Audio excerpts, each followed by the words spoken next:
Chicken biryani recipe చూసేద్దామా? Chicken అయితే already marinate చేసేసాము.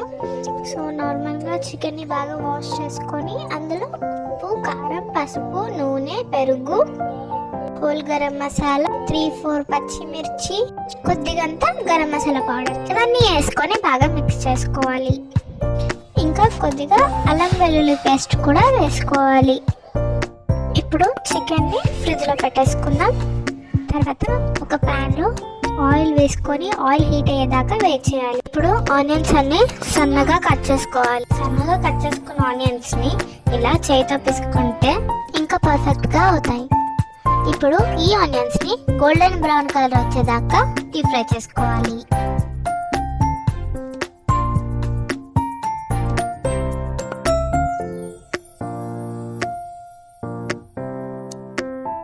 సో ఈ ఆనియన్స్ని గోల్డెన్ బ్రౌన్ కలర్ వచ్చేదాకా ఫ్రై చేసుకొని పక్కన పెట్టుకోవాలి. మనం మ్యారినేట్ చేసుకున్న చికెన్ని డైరెక్ట్గా స్టవ్ మీద పెట్టేసుకోవడమే. ఇప్పుడు బగారా రైస్ వండుకోవడానికి ఒక గిన్నెలో వాటర్ పోసుకొని హోల్ గరం మసాలా వేసి కొంచెం సాల్ట్, లైట్గా అల్లం వెల్లుల్లి పేస్ట్ వేసుకోవాలి. తర్వాత ఆ వాటర్ బాయిల్ అయ్యేదాకా వెయిట్ చేసుకున్నాక కొంచెం కొరియండర్ ఇంకా పుదీనా కూడా వేసుకోవచ్చు. తర్వాత అందులో నానబెట్టుకున్న బాస్మతి రైస్ని వేసుకోవాలి. అండ్ ఈ బాస్మతి రైస్ ఓన్లీ 90% మాత్రమే కుక్ చేసుకోవాలి.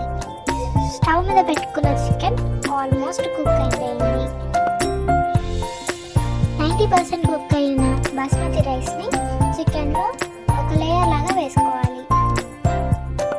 ఈ బాస్మతి రైస్ మీద ముందు ఫ్రై చేసుకున్న ఫ్రైడ్ ఆనియన్స్ని ఇంకో లేయర్ లాగా వేసుకోవాలి. కొంచెం పుదీనా ఇంకా కొరియండర్ కూడా వేసుకోవాలి.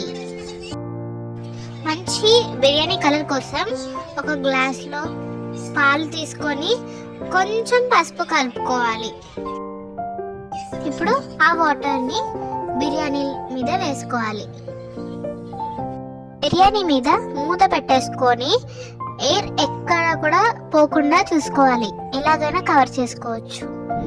ఒక 10-15 మినిట్స్ కుక్ చేసుకొని తర్వాత ఇంకో 10-15 మినిట్స్ ఆగిన తర్వాత సర్వ్ చేసుకోవడమే.